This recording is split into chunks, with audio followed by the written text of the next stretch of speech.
Baik, pada pertemuan kelima mata kuliah data mining ini kita akan belajar mengenai klasifikasi. Jadi klasifikasi ini adalah suatu metode atau suatu algoritma yang digunakan untuk melakukan proses prediksi.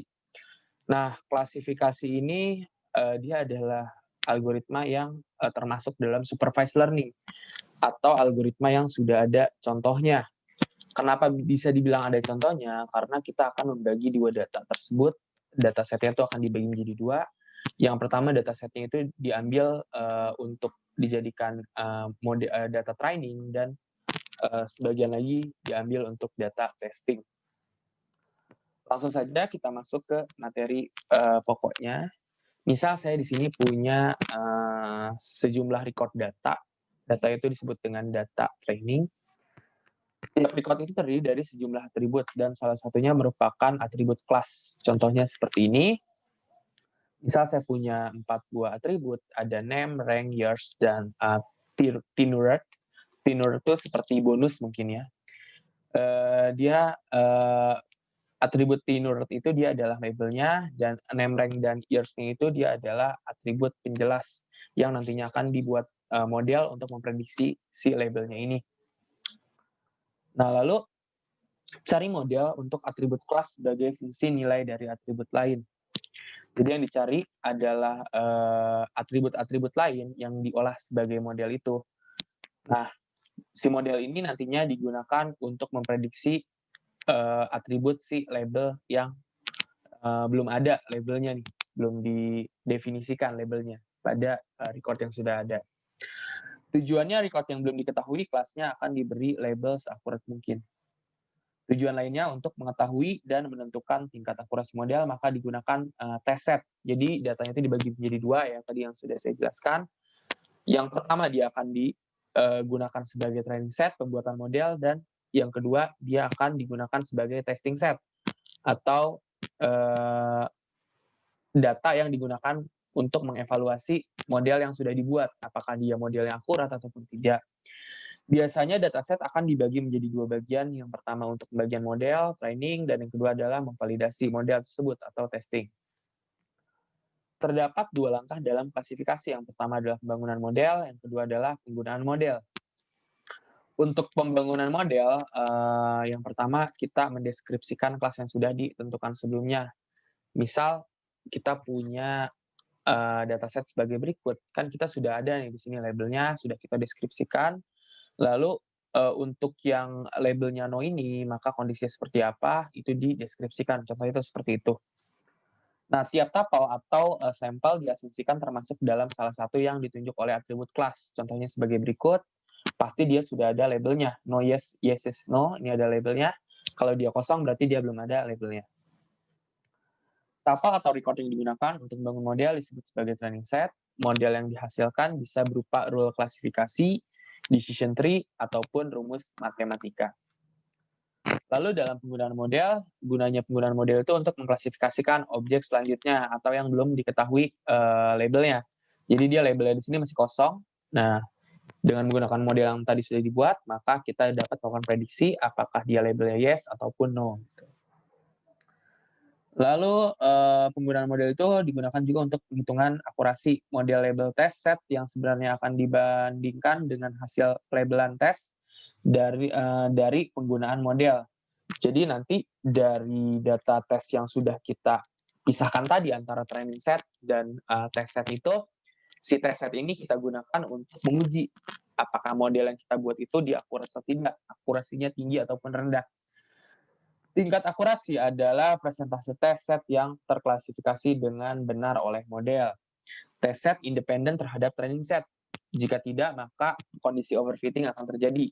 Nah, jadi test set itu dia tidak boleh kita ambil datanya itu yang ada di dalam training set. Kalau misalnya kita ambil 2000 dari 8000 yang training set, maka dia akan terjadi kondisi overfitting. Atau modelnya itu kita tes dengan data yang sudah ada dia akurasinya bagus, tapi ketika kita menggunakan data tes lain, maka dia kondisinya jelek atau akurasinya jelek. Nah, maka test set itu tidak boleh diambil dari training set. Jika akurasi dapat diterima, maka model bisa digunakan untuk mengklasifikasikan data yang labelnya belum diketahui. Jadi kalau misalnya akurasi sudah bagus, maka bisa kita tanamkan ke suatu sistem informasi dan kita bisa gunakan itu untuk melakukan prediksi labelan pada dataset yang belum ada labelnya. Misal contohnya sebagai berikut, kita punya dataset sebagai berikut, labelnya itu adalah Tinurat. Dari name, rank, dan years ini kita buat modelnya apabila dia profesor atau dia bekerja sudah lebih dari 6 tahun, maka dia boleh atau diberi tenure. Tenure itu mungkin pinjaman atau bonus gitu ya, semacam seperti itu. Tenor ya, dia tenor ya. Kalau bahasa Indonesia itu tenor. Jadi dia akan diberi tenor gitu ya. Kalau misalnya dia rankingnya sudah profesor ataupun lebih dari 6 tahun. Nah, modelnya seperti ini. Lalu misalnya si Jeff ini dia profesor, kan tadi kalau misalnya profesor atau dia lebih dari 6 tahun, maka dia akan diberi tenured ya. Nah, si Jeff ini dia profesor dan dia bekerjanya sudah 4 tahun. Nah, kan tadi kondisinya kalau dia profesor atau dia lebih dari 6 tahun, dia belum 6 tahun tapi dia profesor, nah maka hasilnya dia adalah diberi tenurednya itu dia yes ya, dia peminjamannya ataupun bonusnya dia yes gitu. Karena dia profesor, meskipun dia lama bekerjanya belum lebih dari 6 tahun. Nah, lalu gunanya model klasifikasi ini juga digunakan biasanya dia study case-nya itu digunakan untuk memprediksi sel tumor, jinak apa ganas. Jadi dia nanti labelnya itu jinak atau ganas, si sel tumornya itu. Lalu dia digunakan juga untuk mengklasifikasikan transaksi kartu kredit yang sah atau tidak. Biasanya dia digunakan untuk fraud detection ataupun deteksi carding. Dia apakah digunakan nama hacker atau bukan gitu, si cracker atau bukan si kartu kreditnya, apakah dilakukan pertasan atau tidak. Nah, itu dia biasanya menggunakan algoritma klasifikasi. Lalu klasifikasi pun digunakan biasanya untuk memprediksi struktur protein alpha helix, beta sheet ataupun random coil.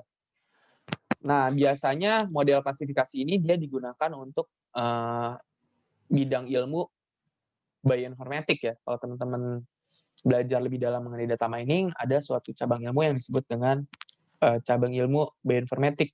Dia menggabungkan ilmu biologi dan ilmu informatika atau ilmu data mining.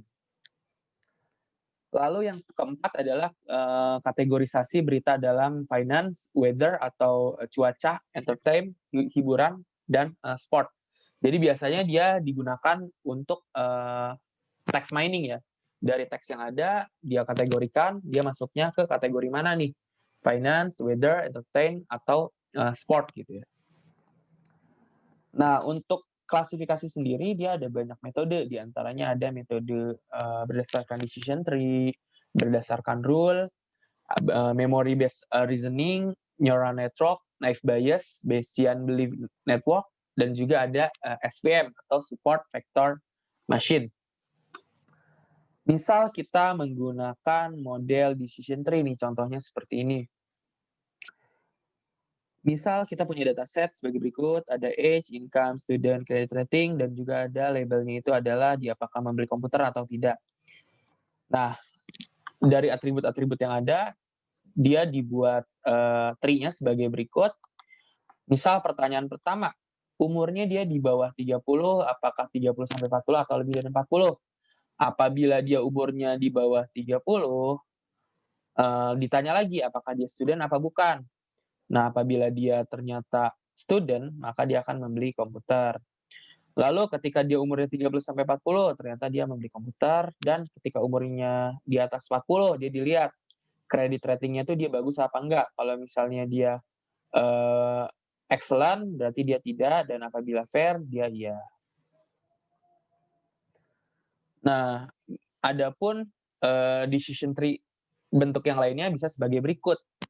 Misalnya kita punya data, dia meminjam uang atau tidak, lalu dia status pernikahannya apakah single ataupun married ataupun bercerai, lalu dia tax label income atau pajak pendapatannya itu berapa, nah dia akan berbuat curang atau tidak. Misal dia married, maka dia tidak akan langsung berbuat curang.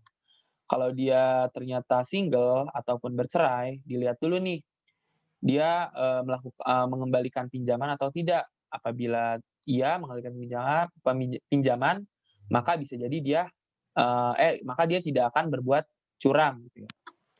Kalau misalnya dia tidak mengembalikan pinjaman, dilihat nih dari tax income-nya. Dia tax income-nya itu kurang dari 80.000 atau lebih dari 80.000. Kalau misalnya dia, tax income-nya ternyata kurang dari 80.000, maka dia tidak akan berbuat curang, dan kalau misalnya tax income-nya lebih dari 80.000, ternyata dia akan berbuat curang. Contoh lain dari decision tree ya. Lalu, proses pembuatan model dengan menggunakan decision tree, misalnya kita punya training set sebagai berikut. Kita lakukan learn model atau pembuatan model. Jadi si dataset ini dia digunakan untuk memperkenalkan, label-label ini pada si modelnya. Nah, model yang kita terapkan adalah tree, induction algorithm atau, model decision tree, sehingga menghasilkan suatu model dan model itu diaplikasikan pada data testing secara deduksi. Nah, nanti dari data testing ini dia akan muncul akurasinya, akurasi dari si modelnya. Kalau akurasinya bagus, maka dia bisa langsung digunakan. Apabila tidak, maka kita harus rombak lagi si decision tree-nya, model decision tree-nya. Ataupun kita rombak lagi dataset-nya, apakah pre-processing-nya sudah benar ataupun belum. Nah, contohnya seperti berikut. Misalnya kita punya decision tree sebagai berikut. Apabila dia mengembalikan, misalnya dia berarti tidak akan berbuat curang. Apabila tidak, maka akan ditelusuri lagi. Kita punya dataset-nya sebagai berikut. Dia tidak mengembalikan. Oke, berarti masuk ke sini. Lalu dia statusnya menikah ternyata. Kalau nikah masuk ke sini. Berarti dia tidak akan berbuat curang. Si tax label income-nya tidak perlu cek lagi, maka dia tidak akan berbuat curang. Untuk si cheat-nya ini berarti kita tuliskan no gitu ya. Nah, adapun algoritma dalam pembuatan atau pengembangan decision tree ini ada algoritma Hounds, salah satu yang paling awal, ada chart, ada ID3 dan C45, ada Slick dan Sprint. Nah, untuk contoh algoritma Hounds itu sebagai berikut. Misal di sini ada 4 atau 1, 2, 3, 4 atribut ya. Ada 4 buah atribut. Atribut yang pertama dari Van, material status pernikahan, tax label income atau pajak dari penghasilan, dan dia akan berbuat curang atau tidak. Ini di labelnya. Nah, contoh algoritma untuk seperti ini. Misal kita cek dulu di bagian pertama, refund-nya. Kalau dia refund-nya itu yes, maka kita tidak perlu menelusuri lagi karena dia sudah pasti tidak akan berbuat curang. Nah, apabila dia tidak mengembalikan, maka kita harus telusuri lagi ke case yang kedua, yakni material status. Kita lihat nih, apakah dia material statusnya single atau divorce ataupun menikah. Nah, kalau menikah ternyata dia tidak akan berbuat curang ya. Maka kita tidak perlu menelusurinya, sudah sampai di sini aja. Nah, kalau misalnya dia status pernikahan itu single atau bercerai, maka kita harus telusuri lagi. Nah, ketika kita telusuri status pernikahannya, kita telusuri yang terakhirnya, yaitu tax label income atau pajak pendapatannya dia. Apabila dia 80.000 ke atas, maka dia akan berbuat curang. Kalau misalnya dia kurang dari 80.000, maka dia tidak akan berbuat curang. Nah, jadi algoritma Hounds itu seperti itu ya. Jadi dia tidak perlu menelusuri semuanya dulu. Satu-satu aja kita telusurinya. Sebagian saja. Jadi algoritma Hounds itu dasarnya itu ada algoritma greedy, tree dibangun secara top-down recursive divide and conquer. Awalnya semua training example sebagai root, atribut kategori, jika continue maka harus dideskripsikan terlebih dahulu nih. Jadi apabila kita punya datanya itu kategori, jika dia data continue, maka kita harus dijadikan descript dulu. Dalam kasus ini, pada pre-processing kita menggunakan metode discretization. Example dipartisi secara rekursif berdasarkan atribut tertentu. Atribut tes dipilih berdasarkan perhitungan heuristik atau statistik. Nah, jadi si testing itu, atribut testing itu dia tidak boleh diambil secara acak atau diambil secara random. Nah, biasanya kita menggunakan suatu instrumen heuristik atau statistik yang disebut dengan information gain. Jadi atributnya itu di ranking dulu, kira-kira yang paling berpengaruh yang mana. Contohnya seperti ini, si Rifan ini dia information gain-nya ternyata paling tinggi, maka kita taruh paling atas. Lalu si material status yang kedua, karena information gain-nya itu dia lebih tinggi daripada text label income-nya. Kondisi untuk berhenti mempartisi semua sampel di node tersebut merupakan kelas yang sama. Jadi kalau misalnya kita sudah mempartisi seperti ini, misal kita di sini ada satu lagi atribut, misalnya atribut alamat, misalnya alamat. Nah, ketika si alamatnya ini dia di luar Jakarta ataupun di dalam Jakarta, dia hasilnya sama, dia akan melakukan cheat juga setelah kondisinya si income itu lebih 80.000, maka kita tidak perlu lagi tuh menjabarkan lagi yang alamatnya apakah dia di luar Jakarta ataupun tidak. Nah, ini tidak perlu lagi karena itu akan bersifat useless ya, tidak penting gitu. Tidak ada atribut lagi untuk dipartisi, majority voting digunakan untuk mengklasifikasi lift. Jadi kan tadi kita sudah punya 4, tidak ada lagi atribut yang untuk dibikin lift-nya, maka kondisi untuk mempartisinya sudah stop dan sampel sudah habis. Kita tidak punya sampel lagi. Sampelnya terbatas. Nah, untuk si algoritma Hon ini dia tergantung pada atribut. Apakah atributnya tuh tipenya nominal, ordinal, atau continue. Nah, itu akan mempengaruhi decision tree atau pohon keputusan yang dibangun dengan menggunakan algoritma Hon tersebut. Lalu dia pun tergantung jumlah cara men-splitnya. Split tuh membagi kondisi seperti ini. Kalau di sini kan nge-splitnya si Rifan itu dia yes atau no saja. Di sini dia material statusnya di splitnya juga hanya two way ya, hanya single and divorce dan merit, hanya 2 saja gitu. Sebenarnya kan untuk si material statusnya ini bisa kita split atau kita bagi menjadi 3 ya. Misalnya di sini single atau di sini dia divorce atau bercerai, dan di sini dia statusnya merit atau menikah. Kan bisa 3 seperti itu ya. Tapi di sini hanya 2 karena dia menggunakan metode splitnya itu hanya two way. Kalau yang 3 itu dia adalah multi way split ya. Nah, jadi akurasi si decision tree menggunakan algoritma Hon itu juga dipengaruhi dengan atau bagaimana cara kita men-split si pohonnya itu. Nih, multi split way jumlah partisinya sesuai dengan jumlah distinct value. Contohnya seperti tadi kan pernikahan dia ada single, married, dan divorce ya. Nah, harusnya pohonnya ada 3 kalau kita menggunakan multi way split. Contoh misalnya car type-nya ada tipe mobilnya ada yang family, ada yang tipe mobil sport dan luxury. Nah, binary split atau two way split. Nah, dia tuh hanya 2 ya, biner hanya 2. Hanya ya atau tidak. Membagi nilai menjadi 2 subset dan mencari yang paling optimal. Misalnya di sini ada 3 tipe ya, ada sport, luxury, dan family.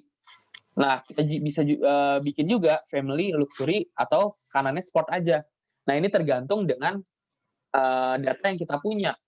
Misalnya, ternyata pemilik data atau pemilik mobil yang sport ini dia karakteristiknya tuh mirip dengan luxury, maka kita bisa ambil yang kanan ini. Tapi ternyata misalnya yang punya mobil tipe family ini dia lebih dekatnya sama yang luxury, bukan sama sport. Nah, maka kita bisa ambil yang kanan. Atau juga misalnya bisa kita ambil lagi karakteristiknya, misalnya yang sport ini dia miripnya sama yang family misalnya. Maka kita bisa pilih lagi di sini sport family yang luxury-nya sendiri gitu. Dia tergantung dengan karakteristik datanya. Dia mirip-mirip apa enggak di labelnya gitu ya. Atau di atributnya. Di value atributnya. Jadi nih seperti ini ya, seperti tadi yang sudah saya jelaskan. Kalau misalnya multi-way seperti ini, binary itu seperti ini, dia bisa jadi ada contoh lainnya. Misal size-nya itu ada tipe yang small, medium, dan large. Kalau multi-way kita langsung aja bagi tiganya langsung. Nah, kalau binary ini kita gabungkan salah satunya, misalnya small sama medium tuh dia mirip-mirip lah. Kita gabungkan, sedangkan yang large kita pisah, ataupun yang medium sama large kita satukan, yang small kita pisah. Ataupun small dan large itu kita satukan, yang medium dipisah. Nah, ini tergantung tujuan dari pembuatan decision tree-nya untuk apa, dan tipe dataset itu seperti apa, kondisi dataset itu seperti apa. Nah, lalu proses diskritisasi. Jadi tadi kalau misalnya kita punya data yang tipenya categorical continue pada kasus Hounds ini, algoritma Hounds decision tree ini, maka kita harus melakukan diskritisasi. Mengubah data menjadi bentuk atribut kategori ordinal. Kalau secara statik kita dapat menggunakan diskritisasi secara awalnya aja kita diskritisasi, ataupun dengan dynamic. Range bisa ditentukan dengan cara equal interval bucketing, equal frekuensi, bucketing V, ataupun clustering. Lalu binary decision atau tadi keputusan yang secara biner ya, yang si cabang itu hanya 2. Yang pertama itu dia untuk menentukan binary decision itu dia harus memperhatikan semua kemungkinan split dan mencari yang paling baik. Contohnya seperti tadi ya, di antara ketiga ini, dan ini, kira-kira yang paling baik yang mana? Tergantung dengan tipe datanya. Lalu secara komputasi harus intensif. Misal seperti ini, tax label income. Tax label income-nya itu misalnya dia di atas 80.000 ataupun tidak. Nah, ini secara binary ya. Adapun tax label income-nya bisa kita pecah sebagai berikut. Ini multi-way split-nya. Mana yang paling baik nih? Biasanya ini tergantung dengan tipe datanya. Lalu untuk greedy strategi, split the record based on the attribute test that optimize certain criterion. Jadi dia dilihat nih, si atribut testnya itu dia yang paling optimal yang mana dari kriteria yang ada. Masalahnya itu bagaimana menentukan split dari record-record yang ada. Misal seperti ini, kita punya kondisi-kondisi pohon atribut seperti ini. Pohon atribut yang pertama misalnya hanya menggunakan binary split. Hasilnya seperti ini. Nah, ketika kita menggunakan multi-way split yang pertama, dibaginya langsung berdasarkan mobilnya, tipe mobil ya, maka hasilnya seperti ini.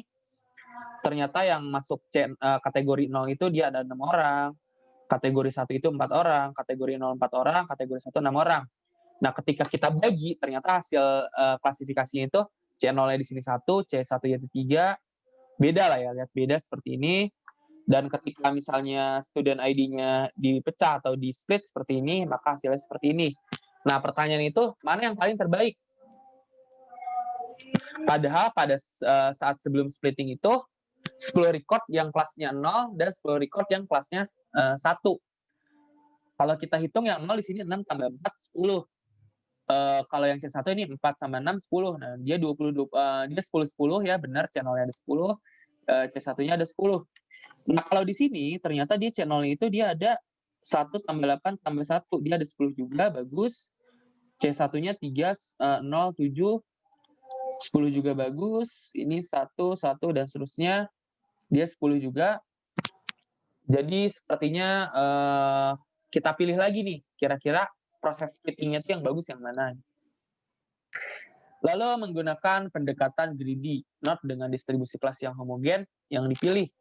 Jadi kalau misalnya split greedy itu, misal mobil sport dan mobil family itu sekiranya dia kondisinya atau atribut yang lain menentukannya itu dia homogen gitu, atau serupa, atau samar-samar lah pembedaannya. Nah, maka kita bisa satukan, satukan menjadi satu tree atau satu cabang, satu branch ya, yang homogen tersebut. Nah, lalu perlu pengukuran node interpretity, apakah dia homogen atau tidak. Nah, maka kita harus lakukan penghitungan atau pengukuran terlebih dahulu. Kalau misalnya dia ternyata non homogenous atau dia tidak homogen, maka dia high degree of impurity. Kalau misalnya dia homogen, maka dia low degree of impurity. Contohnya seperti berikut. Misal ketika dia datanya non homogen, C0-nya 5 dari 10 data dan C1-nya itu 5. Nah, ketika kita punya data yang benar-benar homogen seperti ini, mayoritas itu ada di C0 atau kelas 0, kelas 0 misalnya ada 9 ya. Sedangkan kelas 1-nya itu 1. Nah, dia maka akan menghasilkan akurasi yang sangat rendah ya, karena dia datanya itu cukup condongnya ke klasifikasi 1 saja, kelas 1 saja yang kelas 0 saja. Kelas 1-nya dia tidak condong. Kalau yang seperti ini maka dia cocok nih untuk dilakukan proses dengan pendekatan greedy ini. Nah, lalu biasanya proses splitting ini dia dilihat berdasarkan Gini indeksnya, berdasarkan entropinya, dan berdasarkan misclassification error-nya. Jadi berdasarkan hasil klasifikasinya, apakah di error atau tidak, yang ketiga ini. Kalau entropi itu semakin tinggi entropi, maka semakin bagus. Semakin besar Gini index, maka dia semakin berpengaruh.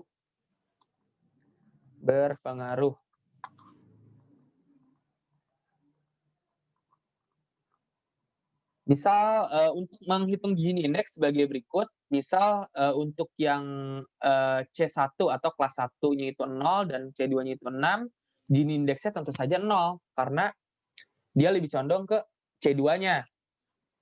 Nah, kalau misalnya C1-nya itu 1 dan C2-nya itu 5, maka Gini indeksnya hanya 0,2. Semakin dia balance jumlahnya, maka nilai Gini indeksnya itu semakin tinggi ya. Nah, ini juga Gini index juga ditentukan berdasarkan jumlah kelasnya. Kalau kelasnya hanya 2 seperti ini, maka Gini index tertingginya tuh hanya Gini indeksnya itu 0,5. Kalau dia ada 3 kelasnya, maka Gini indeksnya paling tinggi itu adalah 0,333. Nah, rumus Gini indeksnya sebagai berikut. Lalu untuk minimum Gini index itu adalah 0. Nah, contoh penghitungan Gini index yang pertama misalnya itu adalah C1-nya 0, C2-nya itu 6. C1-nya itu 0 dari 6 sama dengan 0, 6 per 6 itu sama dengan 1, maka Gini index itu adalah 1 dikurang probabilitas atau kemungkinan munculnya C1 itu 1, PC2-nya itu adalah 0, 1 dikurang 0 dikurang 1 sama dengan 0. Maka probabilitas atau Gini indeksnya adalah 0. Pada kasus 2, C1-nya ada 1, C2-nya ada 5, datanya ada 6, berarti 1 banding 6 dan 5 banding 6. Maka Gini indeksnya adalah 1 dikurang 1 per 6 pangkat 2 dikurang 5 per 6 pangkat 2, hasilnya 0,278. Jadi begini cara menghitung Gini index. Nah, Gini index juga biasanya dia digunakan pada metode chart, slick, dan sprint pada pembangunan decision tree-nya. Saat node P dibagi jadi K-partisi atau children, kualitas split dihitung sebagai berikut. Nah, biasanya dia si node-nya itu atau si cabangnya itu, dia dihitung dulu atau dilihat dulu split atau Gini index-nya. Apakah Gini index-nya itu dia bagus ataupun tidak. Split jadi 2 partisi, cek yang akan menghasilkan purity yang lebih baik. Ternyata kalau misalnya dia di split seperti ini datanya ya, data N1 dan N2, Gini indeksnya ternyata hanya 0,33, dan ketika dia datanya dibagi menjadi seperti ini, maka dia Gini indeksnya 0,5. Maka kita pilih yang Gini indeksnya lebih tinggi, yakni 0,5. Untuk tiap distinct value, hitung distribusi kelasnya. Gunakan Korn matrix untuk menentukan pilihan. Jadi menggunakan Korn matrix, misalnya di sini yang pertama kita men-split menggunakan multi-way split. Multi-way splitnya adalah family, sport, dan luxury. Nilai Gini indeksnya ternyata dia hanya 0,393. Nah, ketika kita menggunakan two-way split, kita misalnya gabung nih sport, luxury, dan sport dan luxury-nya kita gabung, kita pisahnya family, dan di sini sportnya kita pisah, family-nya luxury kita gabung. Kita lihat nih datanya. datanya ternyata yang punya mobil sport luxury itu ada 3 orang, di sini 2 orang, kelas 2-nya, dan family itu 1 dan 4. Gini indeksnya ternyata di sini 0,4 dan di sini Gini indeksnya 0,419. Dari ketiga ini ternyata Gini indeksnya yang lebih tinggi adalah 0,419, maka kita akan ambil yang Gini indeksnya lebih tinggi, paling tinggi gitu ya. Nah, maka nantinya bisa kita gunakan proses split tersebut pada algoritma decision tree yang sudah kita buat. Nah, contoh lain seperti ini. Contoh lain, misalnya kita punya data yang begitu besar, lalu misal kita split data taxable income-nya sebagai berikut. Ternyata Gini index yang paling tinggi itu dia terdapat pada mana nih, 0,4 ya. 0,42 ternyata. Nilai Gini index-nya ternyata paling tinggi. Misal sebelum splitting sebagai berikut, C0 itu N00 dan C1 itu adalah yang N01. Dengan menggunakan split yang pertama, misalnya apakah dia A, maka hasilnya sebagai berikut. Apabila dia B, maka hasilnya not sebagai berikut.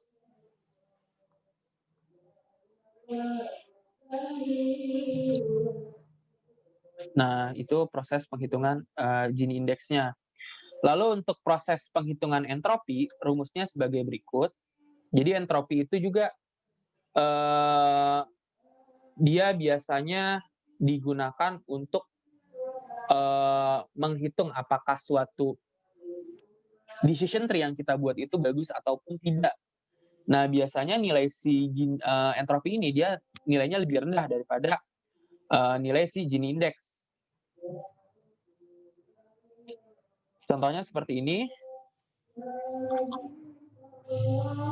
Oh, mohon maaf, Gini index itu biasanya dia nilainya lebih rendah daripada nilai si entropinya. Misal kita di sini punya 2 data. Data yang pertama adalah data untuk kelas pertama. Datanya ada 0, dan kelas yang kedua datanya ada 6. Kita hitung pada kondisi pertama ini dia nilai entropinya adalah 0, pada kondisi kedua nilai entropinya adalah 0,65, dan kondisi ketiga adalah 0,92. Maka nilai entropi yang paling bagus adalah 0,92. Yang paling tinggi itu adalah yang kondisi seperti ini. Lalu untuk mendapatkan information gain, nah information gain itu kan tadi dia ditentukan berdasarkan entropi dan si entropi dan Gini-nya ya. Nah, ditentukan dari Gini dan entropinya. Nah, information gain itu bisa kita cari dengan cara mengurangi atau mengkurangkan nilai entropinya sebagai berikut. Adapun rumus untuk menghitung atau mengukur tingkat error pada suatu klasifikasi, kita bisa menggunakan rumus sebagai berikut. Contohnya seperti ini. Misalnya untuk mengukur error, kita punya 2 buah data. Data yang pertama adalah C1, kelas 1, dan kelas 2. Data yang 0 dan 6. Jumlah datanya ini ya, 0 dan 6 itu. Probabilitas C1-nya itu adalah 0/6, 0. Probabilitas kemunculan C2-nya itu adalah 6/6 sama dengan 1. Maka tingkat errornya bisa kita hitung 1 dikurang maksimum dari 0,1. Maksimumnya itu kan 1 ya. 1 kurang 1 sama dengan 0. Nah, sama yang lainnya juga begitu. Maksimum dari 1/6 sama maksimum 5/6, maka 5/6 ya. Jadi errornya itu 1/6 atau 12. 1/6 itu berapa sih? 1/6 itu 33 dibagi 2 ya. Sekitar 15 sekian ya. 16, 17 lah. Nah, lalu kondisi yang kedua pun seperti itu. Tingkat error dapat dilihat berdasarkan nilai maksimum probabilitas kemunculan atau nilai entropinya. Semakin rendah nilai errornya, maka semakin bagus. Nah, untuk masalah 2 kelas, misal kita punya 2 kelas, seperti tadi kelas C1 dan C0, kita dapat membuat suatu kurva sebagai berikut, di mana nilai entropi itu akan menghasilkan grafik seperti ini, dan G itu seperti ini. Lalu untuk tingkat error itu seperti ini. Misal kita punya 2 buah data sebagai berikut. Data yang masuk parent atau si branch yang satu itu ada 7 untuk kelas 1-nya, dan C2-nya itu ada 3, nilai gain-nya 0,42. Nah, yang bawahnya dia 0,361. Kita lihat mana yang paling bagus. Ternyata yang paling bagus tentunya yang nilai gain-nya paling tinggi ya. Karena nanti indeks Gini-nya juga akan lebih tinggi gitu. Lalu adapun keuntungan dalam penggunaan decision tree yang menggunakan tadi algoritma Hon itu, yang pertama dia menggunakan decision tree itu murah untuk dibangun. Yang kedua itu decision tree itu bisa digunakan untuk mengklasifikasikan unknown record dengan sangat cepat. Jadi kalau tadi labelnya itu dia masih belum diketahui, dengan menggunakan proses klasifikasi menggunakan decision tree ini, dia proses mengklasifikasikan atau proses pelabeling itu dia berjalan atau proses itu sangat cepat sekali ya. Lalu klasifikasi dengan menggunakan decision tree juga mudah untuk menginterpretasikan tree yang berukuran kecil dan akurasinya bisa dibandingkan dengan teknik klasifikasi lain untuk dataset yang sederhana. Jadi itu keuntungan dalam penggunaan proses pembangunan decision tree menggunakan algoritma Hon tersebut. Nah, lalu untuk latihan, teman-teman bisa menggunakan data pada atau menggunakan software yang ada pada halaman berikut untuk mengukur information gain. Untuk latihan-latihan saja teman-teman bisa menggunakan software sebagai berikut. Baik, untuk pertemuan kelima mata kuliah data mining saya cukupkan terlebih dahulu. Apabila teman-teman ada pertanyaan, teman-teman bisa tanyakan langsung ke grup WA yang sudah saya buat. Terima kasih.